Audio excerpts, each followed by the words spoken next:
베드르지히 스메타나입니다. 베드르지히 스메타나입니다. 우리가 그냥 독일어식으로 읽으려면 베드리히 스메타나. 어디가 틀립니까? R이 틀리죠. 베드리히가 아니라 베드르지히 스메타나입니다. R이 발음이 틀려요. 그래서 우리가 흔히 아는 작곡가 드보르자기 R만 쓰는 겁니다. 우리가 그냥 흔히 드보락 아닌가? 라고 하는 그런 단어도 드보르자기 됩니다. 자, 바로 이분입니다. 스메타나. 슈만처럼 그렇게 죽었습니다. 정신병원에서 죽었습니다. 그리고 정신병원에서 곡을 쓰다가 죽었습니다. 굉장히 가슴 아픈 스토리예요. 이분의 인생을 보면 그냥 지나갈 수 있는 그런 이야기들이 아닙니다. 마치 체코의 역사를 보는 것 같이 그렇게 가슴 아픈 스토리예요. 자, 언제 살았는지 한번 볼게요. 멘델스존 슈만이 살아있을 때 그 다음에 스메타나가 태어나고, 스메타나가 살아있을 때 브람스, 보로딘, 차이콥스키 이런 사람들이 태어납니다. 나이가 더 많으신 분이지요. 차이콥스키나 보로딘보다 더 나이가 많으신 분이에요. 체코의 첫 국제적 작곡가입니다. 체코란 나라 여러분 익숙하십니까? 정말 멋진 나라로 알고 있습니다. 그래서 뒤져보기 시작했는데 참 마음이 안타까웠어요. 어떻게 이렇게 한 나라의 역사가 이렇게 고될 수 있을까? 생긴 지 얼마 안 된 다음부터 계속해서 다른 나라 침략을 받아왔고, 또 오늘날까지도 아주 불안합니다. 남의 나라 이야기 같지가 않아요. 굉장히 오랫동안 다른 나라의 지배를 받아왔던 그런 나라입니다. 지금 여러분 보시는 지도가 바로 체코의 지도입니다. 저쪽에 저 프라하 수도입니다. 그리고 지금 이것이 오늘날의 체코의 모습입니다. 옛날에 체코는 말이죠. 슬라브족이 세 군데 나눠서 살았어요. 체히라고 불리는, 지금 라틴어로 보헤미아라고 써 있습니다. 그쪽 지방, 가운데 모라비아 지방, 또 슬로바키아 지방, 세 군데서 나눠서 살게 됐어요. 모라비아 제국이 통일합니다. 그래서 이 사람들은 그냥 모라비아 사람들이에요. 그런데 어느 날 헝가리가 슬로바키아를 침범합니다. 지배하기 시작해요. 그래서 두 지방만 남았죠. 이 두 지방은 자연스럽게 프라하를 중심으로 보헤미아 지방, 보헤미아 왕국이 탄생합니다. 그리고 잘 갈 줄 알았어요. 얼마 후에, 정말 얼마 후에 오스트리아가 나머지 두 지방을 덮칩니다. 그래서 무려 300년 이상 지배합니다. 300년. 이 300년이면 글쎄요. 이 시대에 그냥 식민지 통치를 받고 태어난 사람이 받고 죽고, 그리고 다음 세대도 그렇게 죽을 확률이 큰, 아주 굉장히 긴 시간이에요. 이 300년이 어디까지 오느냐? 1900년대까지 옵니다. 나중에 독립을 하려고 엄청나게 애를 쓰고, 지금 오늘날 제가 지금 설명드리려고 하는 스메타나라는 작곡가가 바로 이 식민지 통치 시기에 태어나서 그것이 끝나는 걸 보기 전에 죽습니다. 집에서 자주 현악사중주를 연주했습니다. 당연히. 그래서 이분 현악사중주 남기셨습니다. 2개 썼습니다. 단 2개의 현악사중주를 가지고 쿼르테티스트가 됐음에도 불구하고 이분의 첫 번째 현악사중주는 오늘날 현악사중단들이 가장 많이 연주하는 레파토리 중에 하나입니다. 그 정도로 훌륭해요. 베를리오즈, 로베르트 슈만과 클라라 슈만, 리스트, 그 엄청나게 피아노 잘 치는 그분들이 다 프라하를 방문하는 해가 됩니다. 이 해가 1846년. 그러니 음악을 좋아하는 사람들은 당연히 그 사람들을 흥분하고 한번 좀 만나보고 싶고 한 거죠. 어떻게든지 좀 연락이나 해보고 싶고. 그래서 이 사람 해요. 누구한테? 리스트한테 합니다. 리스트에게 도움을 요청합니다. 잘 알지도 못하는 리스트에게. 제가 피아노 곡 몇 개 썼는데 말이죠. 이거 좀 출판 좀 해주세요. 왜? 체코에는 유명한 출판사가 없어요. 그래서 당신이 살고 있는 헝가리나 뭐 이런 쪽에 아주 유명한 출판사에 좀 출판을 해주십시오.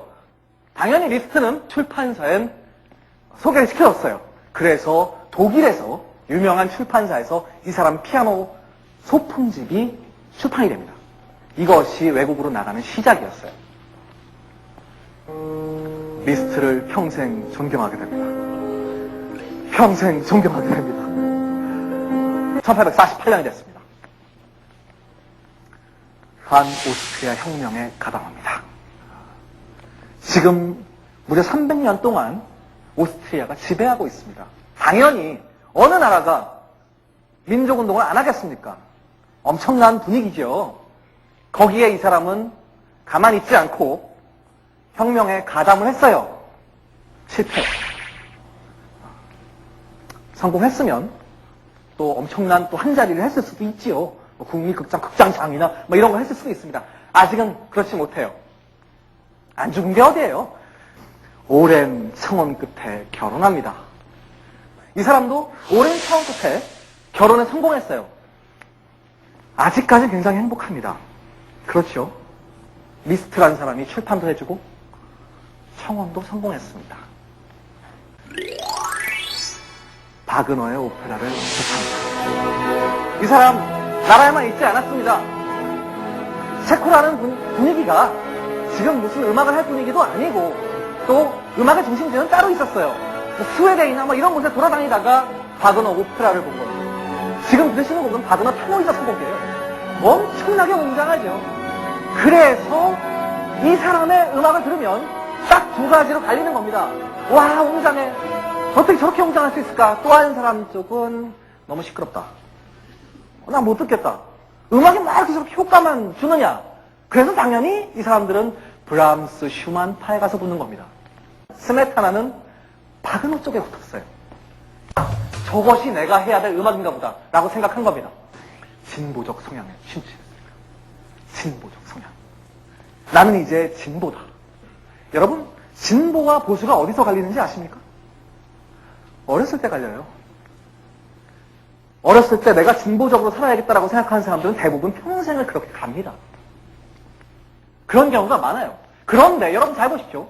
진보적인 성향을 가진 사람들이 보수적인 성향을 가진 사람들한테 듣는 말이 있어요. 그것이 무엇이냐? 철이 없다.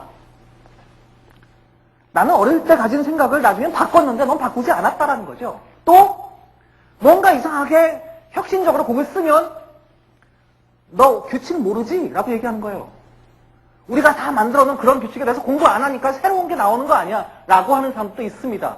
그렇게 해서 보수와 진보는 끊임없이 싸우는 겁니다. 4딸 중 3명이 죽습니다.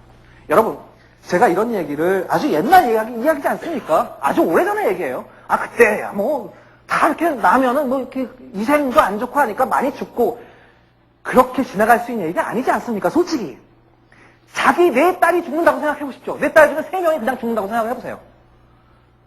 얼마나 힘들겠습니까? 그것을 이 사람 음악으로 이겨냈습니다. 딸의 죽음을 추도하기 위해서 곡 하나를 만들었습니다. 피아노 3중입니다. 이때까지 있었던 베토벤 피아노 트리오나 다른 피아노 3중주를 들으면 시작이 이렇지 않아요. 지금 다른 사람이 어디 갔냐고요? 바이올린이 혼자 사고 있잖아요. 굉장히 슬퍼요. 어디까지 혼자 할까? 지켜보고 있으면 이제 나옵니다. 정말 드라마틱하게 시작하는 피아노 3중주예요. 나중엔 악기를 부실 정도로 서로가 난리를 칩니다. 오, 3중주를 갖고 이런 소리까지 내네. 악기 하나로 시작했던 그 곡이 이렇게 심취해 있을 때 우리가 그 다음 악장을 들으면 정말 기가 막히게 아름다운 멜로디가 나옵니다. 들어보세요.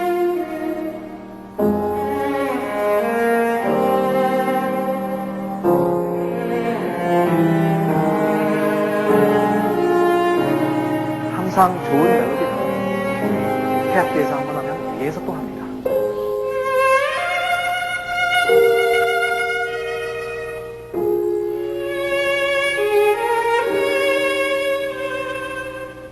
희귀하게 드라마가 없다라는 것도 얘기하는 사람이 있어. 오케스트라 곡도 아니고 그렇게 작은 편성에서 무슨 그런 드라마가 나오겠느냐. 이 곡은 할 수 있다는 걸 증명해낸 곡입니다. 스메타나 트리오는 유명하지 않습니다. 왜냐하면 피아노 3중주 단들은 여러 레퍼토리를 연주하지만 사실 이 곡은 그렇게 많이 연주되는 곡이 아니에요. 3중주의 불후의 걸작으로 남아있습니다. 부인 카타리나가 결핵으로 사망합니다. 카타리나라고 썼지만 체코말로 읽으면 카타르디나예요. 자기 주위의 여자들 4명이 죽은 거예요. 남은 건 자기 딸뿐입니다. 1명. 모든 인생의 고통이 찾아오기 시작했어요. 이제 이 사람은 어떻게 해야 될까요? 남은 건 한 가지밖에 없습니다. 음악을 쓰자. 계속해서 음악을 만들어내게 됩니다. 리스트가 쓴 교향시의 영향을 받습니다. 교향시! 교향곡이 아니라 교향시입니다. 지금 들으시는 곡은 리스트가 맨 처음 썼다고 얘기하는 교향시입니다. 이 교향시는 교향곡처럼 4악장이 아니에요. 한 악장짜리예요. 한 악장짜리 곡을 오케스트라가 연주할 수 있는 곡을 만들어 놓고 거기다가 제목을 붙입니다. 그것이 우리 지금 교향시라고 부르는 거예요. 제목 붙어있는 교향곡 많잖아요, 사실. 베토벤 운명, 전원, 베를리오즈 환상교향곡. 제목이 있는 교향곡이라고 하지 절대 교향시라고 하지 않아요. 왜? 악장이 4개니까. 그래서 이 사람은 하나로 쓰기 시작하고 그 하나 안에 있으면 그렇게 형식의 구애를 받지 않아요. 왜? 한번 보여주면 끝나는 거니까 굉장히 자유로워요. 그 안에서 여러 가지 시도를 할 수 있는 거죠. 그러니 어떻겠습니까? 그렇잖아요? 보수파의 공격 대상이 됩니다. 너 교향곡 형식 모르지? 라고 하는 거예요. 교향시를 쓰는 사람들은 그렇게 공격을 받았어요. 특히 브람스, 슈만파의 공격을 받습니다. 아, 이거 뭐 너무 대중적 아니야? 우리가 다 만들어놓은 형식은 네가 어땠어? 라고 하는 겁니다. 그러면 리스트, 바그너, 스메타나까지 다 들고 일어나는 겁니다. 그것이 지금 100년 전쟁의 여파죠. 1860년이면. 결혼해야죠. 보통 어쨌든 이 사람 결혼을 했는데 이 여자분이 말이죠. 남편의 천재성을 인정하지 못했어요. 이야기가 많습니다. 뭐 곡을 보여줘도 몰랐다는 얘기도 있고 중요한 건 또 나중에 정신병원에 갔을 때 돌보지 않았어요. 야, 스메타나 고국으로 돌아가서 자신의 교향시를 만들어서 그것을 연주를 합니다. 내가 외국에 가서 엄청난 거 보고 왔다. 너희들도 한번 즐겨봐라. 라고 해서 교향시를 씁니다. 하콘야를 노르웨이의 옛날 왕의 이름입니다. 이 사람은 전쟁 이야기예요. 발렌스타인의 신령에서. 발렌스타인도 전쟁 이야기예요. 그 전쟁 이야기가 얼마나 유명하냐면 지금 보드게임으로 나와 있습니다. 이 발렌스타인은 보드게임이에요. 교향시를 계속 만들다 보니까 이 사람은 어떻게 되느냐? 교향시 안에 형식이 생깁니다. 그리고 딱 4부분으로 나눠져요. 쓰다 보니까 점점점 완벽하게 써지는 겁니다. 교향시, 오케스트라 연주하는데도 지금 바이올린 솔로 나오고 정말 멋있게 흘러가요.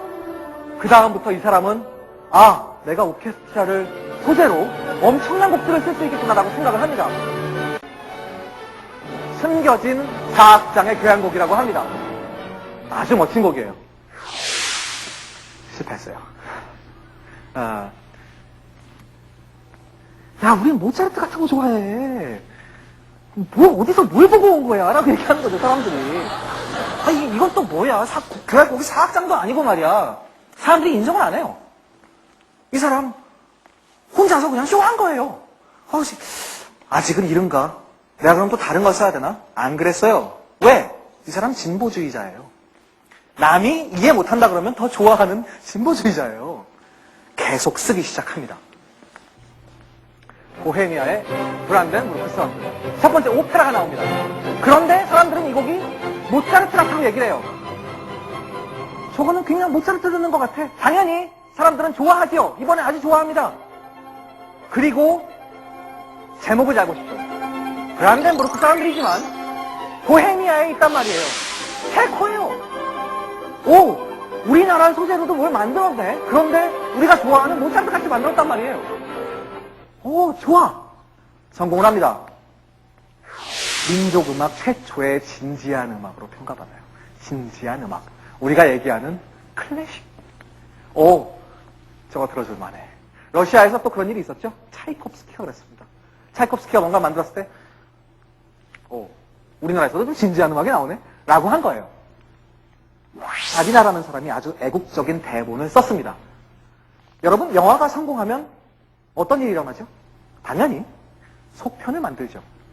아니, 그것이 돈이 벌리는데 왜 가만히 있어요? 그렇잖아요. 그래서 이 사비나는 한 번 더 스메타나를 위해서 대본을 씁니다. 자, 팔려간 신부가 드디어 시작됩니다. 두 번째 오페라, 사비나가 쓴 두 번째 오페라, 팔려간 신부입니다. 이것은 저곡입니다. 잘 시작되는 것 같은데? 정신없는 속도로 같이 연주를 합니다. 저 사람들은 쉬고 있어요, 지금. 계속 이러고 있습니다. 수십 명. 비올라하고 첼로가 들려요. 템포 느려지지 않았습니다. 그 템포로 그대로 들어가요. 어디까지 일어나 보여요? 하나가 몇 초나 될까요? 그 빠른 것을 지금 수십 명이 같이 하고 있어요. 여기서 끝날까요? 베이스가 들려갔어요. 여러분, 베이스는 서서 일해야 되잖아요. 이걸 하고 있는 거예요, 지금 같이. 이 곡을 보고 있으면 사람들이 그냥 미쳐요. 엄청난 속도로 하고 있습니다. 나중에 합창이죠. 정말 멋진 겁니다. 이것이 팔려간 신부가 시작하기 전에 연주되는 서곡이에요. 간단하게 내용을 설명해 드리겠습니다. 자, 옛날 옛적에 체코의 어느 부잣집 딸이 하인을 좋아했어요. 아주 간단한 얘기예요. 당연히 누가 화가 나요? 아버지가 화가 나죠? 어떻게 했을까요?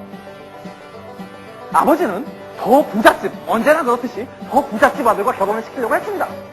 그 다음 이런 스토리도 진행이 돼요. 중매인이 하인을 돈으로 설득합니다. 돈을 많이 줄 테니까 너 여기 신경 꺼라. 그래서 이 사람은 어떻게 했을까요? 대단한 사람이었습니다. 이 사람 현명한 사람이었어요. 세상 살 줄 아는 거죠. 그 말을 들었어요. 돈을 받고 신부를 깠어요. 언제나 드라마가 그렇듯이 그 하인이 그 사람이었다라는 이야기입니다. 정말 흥겹고 정말 짧고 우리의 호기심을 굉장히 자극하는 오페라. 실패했습니다. 실패했어요. 이 사람 뭐만 하면 계속 실패해요. 당시가 지금 식민지 상태라는 거지요. 아니, 지금 우리가 민족음악, 민족운동하기도 바쁜데 그런 스토리를 보여주면 우린 싫다. 그러나 스메타나가 죽기 전까지 계속 밀었어요. 처음에 흥행이 잘 안 되는 것도 계속 하다 보면 나중에 그 진가를 인정받을 수가 있습니다. 우리가 광고에 현혹이 되는 걸 수도 있어요. 그러나 어쨌든 계속 100회까지 공연을 했고 머지않아 100회까지 안 갔을 때 벌써 사람들이 그 오페라의 진가를 알기 시작했어요. 왜 실패했을까요, 근데? 이 민족주의자들이 싫어했던 이유가 있습니다. 야, 모차르트 같은 음악이 왜 우리 민족 거냐? 라고 얘기하는 거예요. 우리 민요 하나 안 나오고. 그게 뭐냔 말이죠. 이때 남긴 말이 있습니다. 국민주의 음악은 민요의 리듬과 선율을 흉내내는 것만으로는 완성되지 않는다라는 얘기예요. 그냥 무슨 국거리 장단이나 이런 거 사용한다고 해서 또 국악기나 이런 거 사용한다고 해서 무조건 민족음악이 되지 않는다는 것을 증명한 겁니다. 사실 그래요. 저희는 한국의 것, 우리나라 민족음악을 뭔가 해야 된다라고 생각하는 사람들은 바로 이 부분에서 배웠으면 좋겠습니다. 자, 임시극장 지휘자의 빈곤한 생활에 들어갑니다. 극장 지휘자가 됐는데도 불구하고 빈곤해요. 왜? 예산이 없어요.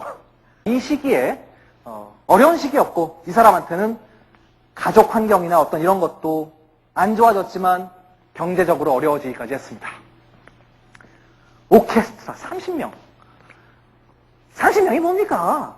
오케스트라 평균이 한 100명이에요. 30명 오케스트라 갖고 뭘 해요? 물론 드보르작 같이 잘하는 비올라 하는 사람이 있었지요. 그러나 그 30명 갖고 뭘 하겠습니까?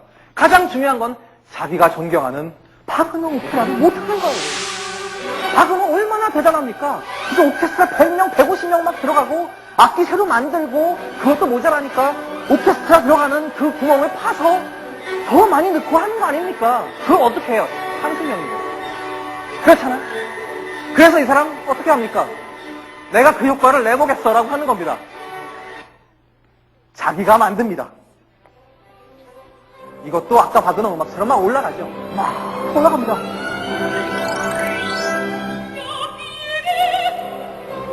이렇게 하니까 뭔가 받은 것 같아. 자기는 그렇게 생각해요. 이야, 막 심취하는 겁니다. 내가 드디어 바그너 효과 같은 것을 완성했다라고 생각하는 거죠.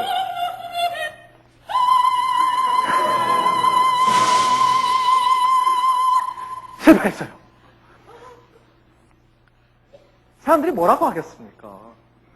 아무리 그 음악을 이해하지 못하는 사람도 비평은 잘해요. 비평은 쉬워요. 뭐라고 했겠습니까? 너 바그너나 따라하는 거지? 라고 하는 겁니다. 모차르트 따라하면 모차르트 따라한다고 뭐라 그러고, 바그너 따라하면 바그너 따라한다고 뭐라 그러는 거예요. 아, 이거 안 되겠는데. 계속 쓰지만 계속 실패해요. 이게 어떻게 된 일입니까? 베토벤은요, 젊었을 때부터 귀가 멀잖아요. 이 사람 갑자기 안 들려요. 음악가로서 정말 치욕적인 일이 일어납니다. 이 사람 지금 뭐하고 있습니까? 지휘하고 있잖아요. 지휘자인데 단원들이 연주하는 소리가 안 들려요. 어떻게 할 거냔 말이죠. 며칠 후에 죄송합니다. 제가 몸이 이렇게 됐습니다. 전 더 이상 지휘를 할 자격이 없습니다. 라고 얘기합니다. 극장에서 이 사람의 공로를 인정해서 평생 동안 연금을 지급합니다. 이제 이 사람 인생 피는 것 같죠, 여러분? 극장에서 작곡만 하세요. 돈 드릴게요. 라고 하는 거예요. 아니에요. 돈도 쥐꼬리 막 해주면서 그거 줘놓고 야, 네가 작곡한 거 다 우리 극장에서 무조건 연주해야 돼. 라는 계약을 맺은 겁니다. 그러니까 이 사람 계속 가난해요. 나중에 돈 더 달라고 뗐어요. 이때쯤에 이 사람 교향곡을 내가 4악장으로 만들진 않겠지만 이번엔 연결된 교향시를 만들어주겠다. 교향곡보다 훨씬 큰 거죠. 왜? 교향시 하나가 보통 교향곡만 해요. 4악장이 아니어서 그렇지 따져보면 4악장 합친 것만은 길이가 되는 교향시가 많아요. 그 교향시를 연작으로 만들겠다고 하는 겁니다. 다 스토리가 있는 것들입니다. 최고적인 거예요. 비시의 히라트. 비시의 히라트는 절벽 위에 있는 성입니다. 프라하에 가시면 여러분 그 체코에 가시면 이런 장면을 많이 볼 수가 있대요. 저도 안 가봤기 때문에 그런 전설적인 곳, 유명한 유명 장소, 유적지 이런 것을 대상으로 엄청나게 멋진 교향 시들을 쓰게 됩니다. 첫 번째 1부는 이렇게 끝을 맺었어요. 2부 설명하기 전에 웬 악보죠 이게. 잘 보시죠. 따라다라라라 어떤 두 파트가 이런 멜로디를 합니다. 그런데 그 다음 멜로디는 다른 파트가 연주해요. 따라다라다라다라라라 그리고 바로 다음에 다른 파트가 또 이어받습니다. 그러니까 그냥 노래를 부르면 따라다라라라라라라라라라라라라라라라라 하는 거를 파트가 계속 바꿔가면서 하는 겁니다. 그러면 어떻게 되겠습니까, 여러분? 이어폰 꽂고 들으면 양쪽에서 들리는 거예요. 보고 있으면 이 사람들이 따라다라다라다라다라다라다라다라다라다라 넘실거리죠. 이 넘실거리는 효과를 멜로디로 쓰는 것이 아니라 반주로 씁니다. 그 유명한 몰다우입니다. 밑에서 현악기 반주를 들어보십시오. 밑에서 나오는 번가스. 이 넘실대는 반주 위로 이런 멜로디가 이것이 몰다우. 그 나라로 흘러드는 그 거대한 강, 여러분 하천이라고 부르죠. 몇 개의 나라를 통과하는 대단한 강입니다. 이런 명작이 이런 연작 교향시 중에 들어있는 겁니다. 아직 끝나지 않았어요. 이제 두 번째 곡이에요. 체코 사람들은 이 몰다우라고 안 해요. 몰다우는 독일어거든요. 아니 왜 우리 민족어를 놔두고 왜 독일어로 강을 이름을 불러? 그래서 이 사람들은 불타바 강이라고 부르고 여러분 CD를 사시면 불타바강이라고 돼 있는 것이 우리가 알고 있는 몰다우입니다. 그렇게 알고 사시면 여러분 헷갈리진 않으실 거예요. 자, 세 번째 교양시가 나옵니다. 사르카! 사르카가 바로 유럽에서 유명한 그 전설적인 여전사를 얘기합니다. 사르카. 보헤미아의 초원과 숲에서. 이제 완전히 민족적인 걸 쓰는 거예요. 벌써 4개나 썼어요. 물론 이 사람 계속 이거 쓰고 바로 다음 거 쓰고 이런 거 아닙니다. 평생에 걸쳐서 완성해요. 다음 거 보실래요? 계속해서 나옵니다. 타보르. 체코에 전설적인 전투가 일어났던 그런 곡을, 그러니까 그런 지방을 소재로 해서 곡을 씁니다. 옛날부터 이 사람 전쟁 이런 거 굉장히 좋아했잖아요. 멋져요. 마지막 6번째. 블라니크. 체코에 있는 산입니다. 지금 위에 있는 것은 그 블라니크 산의 홈페이지에 들어가서 따온 배너입니다. 자, 이렇게 해서 6개의 연작 교양시가 끝납니다. 엄청난 거대한 분량이지요. 6개. 한 번에 다 듣기가 힘들죠. 이 6개의 교양시를 우리는 제목을 붙여서 이렇게 부릅니다. 이것이 나의 조국입니다. 여러분, 나의 조국 안에 들어있는 몰다우 강이 그렇게 유명한 겁니다. 산속으로 들어갑니다. 나 이제 힘들어. 작곡만 할래. 나이 들어서 산속에 들어가고 싶은 사람들이 많죠. 저도 그래요. 산에 아무도 없잖아요. 가서 그냥 나 혼자 뭐 아무거나 하고 싶다. 그런 게 안 되면 저는 들어가기 힘들어요. 가족이 같이 가잖아요. 지금 나이 어린 부인이 있단 말이죠. 그 부인이 좋아하겠어요, 그거를? 당연히 결론은 뻔하죠. 결혼 생활이 파탄이 나요. 이때 드디어 현악사중주가 나왔습니다. 첫 번째, 정말 스메타나다운 제목입니다. 나의 생애로부터. 영어 제목은 From My Life입니다. 이 곡은 그냥 제목이 이래서 유명한 게 아니에요. 곡 자체에 자기 인생을 정확하게 집어넣어놨습니다. 들어볼까요? 정렬이. 폭탄과 같이 시작하죠. 비올라가 혼자 연주하고 있습니다. 엄청나게 이렇게 긴 솔로, 우리가 빅솔로라고 얘기해요. 빅솔로는 좋은 얘기가 아닙니다. 넌 틀리면 끝장이야. 뭐 이런 얘기예요. 정말 멋있게 시작해요. 마치 스메타나 피아노 트리오 첫 번째 부분을 듣는 것 같아요. 자기가 행복했던 시절을 상기합니다. 그래서 중간에 이런 부분이 흘러나와요. 정확하게 이 사람은 자기 인생을 그대로 표현하고 있습니다. 자기라고 기뻤던 적이 없겠습니까? 아주 기뻤던 그런 모습들을 자기 고국 체코의 어떤 민요식으로 곡을 작곡했어요. 농민들이 춤추는 모습, 어떤 그런 것들이 나옵니다. 역시 솔로는 비올라가 하고 있어요. 참 좋아요. 자, 이번엔 체코의 민족적인 정열이 나옵니다. 민족의 힘, 거의 4악장까지 왔는데 이 사람 계속 신나요. 그런데 잘 보십시오. 이렇게 기쁘고 행복했고 했던 사람이 자기 인생의 격정을 어떻게 표현하나 한번 보십시오. 굉장히 신나죠. 즐거워서 나갈 것 같습니다. 몰아칩니다. 귀가 멉니다.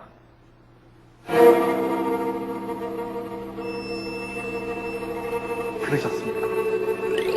귀 머는 소리를 바이올린 최고음으로 내고 있습니다. 이 사람의 인생을 아는 사람들은 이 곡을 들으면 이 부분에서 소름이 끼칠 수밖에 없어요.